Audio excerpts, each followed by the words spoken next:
मिलरपा, ताजमहल, अश्वत्थामा, कुलधारा, परशुराम भीमकुंड की ओर चले जा रहे थे। नागेंद्र, एलएसटी, परिमल तीनों एक जगह पर इकट्ठा हो जाते हैं। नागेंद्र अगली लोकेशन बताता है जो कि ताजमहल थी। एलएसटी पूछती है कि ताजमहल ही क्यों, जिस पर परिमल बताता है कि ऐसा माना जाता है कि पुराने समय में आगरा में जाट लोग रहा करते थे जो शिव को तेजा जी कहते थे। उन्होंने कई सारे तेजा मंदिर बनवाए थे और शिवलिंग स्थापित किए थे।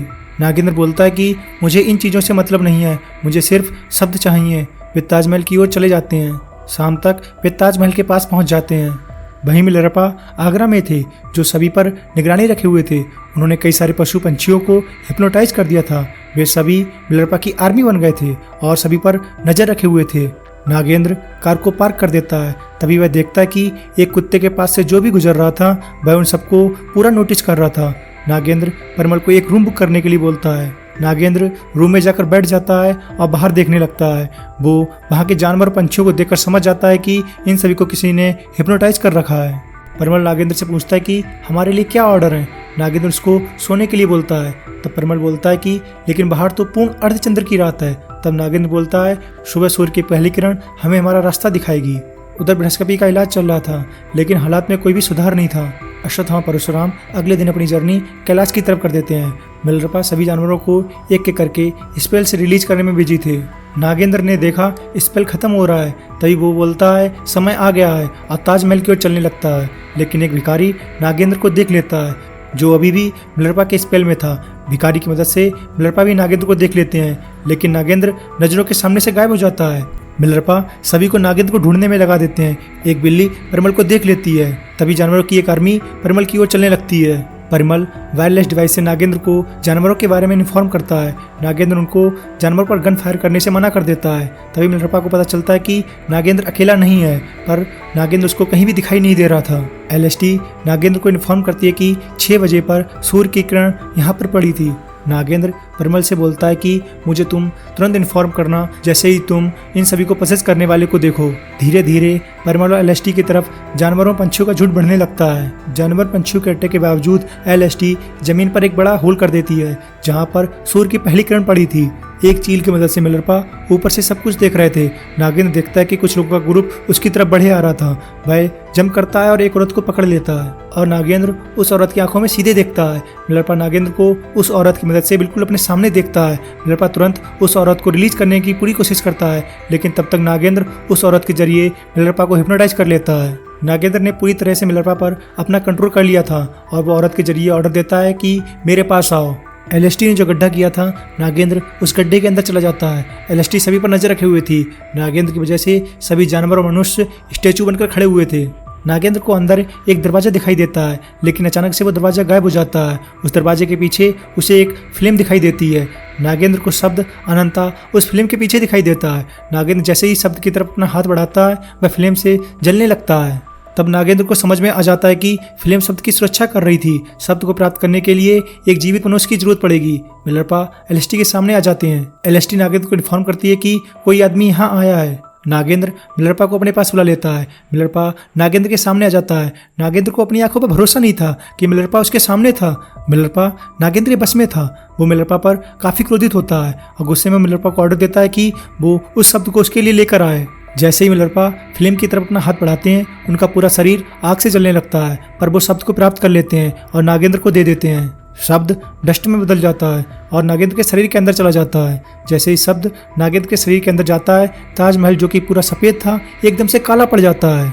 मिलरपा अभी भी आग से जल रहे थे। नागेंद्र गड्ढे से बाहर आ जाता है और बोलता है तुम लोगों को मिलरपा के बारे में जानना चाहते थे ना, ये रहा मिलरपा जो आग से जल रहा है। परिमल अंदर देखता है। जलते हुए मिलरपा उन लोगों की तरफ देखे जा रहे थे और कुछ समय बाद मिलरपा की मृत्यु हो जाती है।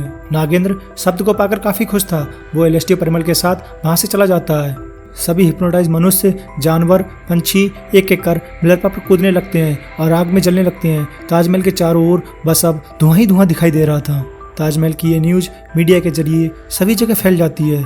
तब परशुराम अश्वत्थामा को भी पता चल जाता है कि उन्होंने एक और शब्द खो दिया है। वो दोनों आगरा की तरफ चले जाते हैं। उधर हिमालय पर वेदव्यास ध्यान लगाकर शब्दों की मदद से अगली लोकेशन के बारे में पता कर रहे थे। तब उनको नागेंद्र की आवाज़ सुनाई देती है। तब उनको पता चलता है कि आप मिलरपा नहीं रहे और उन्होंने एक और शब्द खो दिया है। परशुराम अश्वत्थामा आगरा पहुंच जाते हैं। तब उन्हें मिलरपा की जली हुई डेड बॉडी मिलती है। कैलाश पर वेदव्यास झोपड़ी के अंदर आते हैं जहां बृहस्पति का इलाज चल रहा था। वेदव्यास ओम को बताते हैं कि हमने एक शब्द खो दिया है और मिलरपा को भी। ओम काफ़ी उदास होता है और बोलता है कि यह सब कुछ उसकी वजह से हो रहा है। उसने किताब खोई, उसकी वजह से कृपाचार्य ट्रैप हुए और बृहस्पति की हालत उसकी वजह से हुई और अब तो मिलरपा भी नहीं रहे। तब वेदव्यास ओम से बोलते हैं कि तुम खुद को पहचानो और वहाँ से चले जाते हैं। नागेंद्र अपनी टीम के साथ सबमरीन में वापस आ जाता है और मांडवी बीच जो गुजरात में है वहाँ चलने के लिए बोलता है। वो मृत संजीवनी बुक को ओपन करता है और अगला शब्द कैसे प्राप्त करा जाए यह देखने लगता है। ओम बृहस्पति के कपड़े चेंज कर रहे थे, तभी परशुराम और अश्वत्थामा वहाँ पर आ जाते हैं। वो ओम को कृपाचार्य के शरीर के पास लेकर जाते हैं और बोलते हैं कि हमें कृपाचार्य को वापस लाना होगा। परशुराम बोलते हैं कि मैं अकेले ही कृपाचार्य को लेने जाऊँगा, वो तुम्हारी मेमोरी में कहीं सतयुग में है। ओम तुम और अश्वत्थामा यहीं रहोगे। जैसा ही मैं कृपाचार्य को ढूंढ दूंगा हम मिलकर ओम की मेमोरी के उस डोर को हमेशा के लिए ख़त्म कर देंगे। फिर तीनों एक साथ बैठ जाते हैं और एस्ट्रल फॉर्म में पहुंच जाते हैं। ओम अश्वत्थामा परशुराम को डोर के उस तरफ छोड़कर वापस आ जाते हैं और अपनी आंखें खोल लेते हैं। वेदव्यास यूनिवर्स में बोले गए सभी शब्दों में उस शब्द को ढूंढने में लगे थे जो उनको अगली जगह के बारे में बता सके। काफ़ी दिनों के बाद उनको शब्द मिल जाता है और वो अपनी आंखें खोलते हैं और चिल्लाते हैं सकल जगत। वेदव्यास ओम अश्वत्थामा को अपने पास बुलाते हैं और बोलते हैं जैसे प्रमुख नदियाँ उत्तर से दक्षिण की ओर बहती हैं उसी तरह शब्द भी उत्तर से दक्षिण की ओर जा रहे हैं। वो मानसरोवर से आगरा तक एक लाइन खींचकर बताते हैं और बोलते हैं अगला शब्द शापित भूतिया गांव में मिलेगा जो कि कुलधारा है। तब हमें पता चलता है कि कुलधारा राजस्थान में है और यहाँ पर रात के समय में कोई भी नहीं रहता और अगर कोई यहाँ पर रहता है तो उसके साथ एबनॉर्मल चीज़ें होना स्टार्ट हो जाती हैं। गाँव के ठीक बीच में एक मंदिर भी है। परशुराम ओम की मेमोरी में कृपाचार्य को ढूंढने में लगे थे। वो एक गांव के पास पहुंचते हैं। वहां काफ़ी बारिश हो रही थी। बारिश की वजह से वहां एक बांध में पानी ज़्यादा हो गया था जो टूटने ही वाला होता है। तभी परशुराम देखते हैं एक 20 साल का लड़का उस बांध की तरफ भागते हुए जा रहा था। उसके पैर पर एक काला चिन्ह था। एक औरत पीछे से चिल्लाती है, देवध्वज वहाँ मत जाओ, खतरनाक हो सकता है, वहाँ टूटने ही वाला होता है। देवध्वज एक पहाड़ के काफ़ी बड़े पत्थर को टूटने वाली जगह पर ढकेल देता है और गाँव को बचा लेता है। तब तक बारिश भी कम हो जाती है। गांव वाले देवध्वज की प्रशंसा करते हैं। अगली सुबह परशुराम फिर से कृपाचार्य को ढूंढने के लिए आगे बढ़ जाते हैं। कुछ समय के बाद उनको एक जगह दिखाई देती है जहां पर गांव वाले किसी साधु से ज्ञान ले रहे थे। तभी देवध्वज वहां आता है और साधु के चरण छूता है और तलवार खींचकर साधु का सर धड़ से अलग कर देता है। चारों तरफ अंधेरा ही अंधेरा हो जाता है। मिस बत्रा बताती हैं जब मेरी जान बच गई थी तो तेज ने कई सारे साइंटिस्ट को हमारे घर बुलाया था। एक दिन कुछ लोग हमारे घर आए और मेरा ब्लड टेस्टिंग के लिए मांगने लगे। तेज और उनके बीच काफ़ी झगड़ा हुआ। तेज ने मुझे क्रेडिट कार्ड और रुपए देकर मुझसे घर छोड़कर जाने के लिए बोला और बोले वो 2 महीने बाद मेरे पास आ जाएंगे।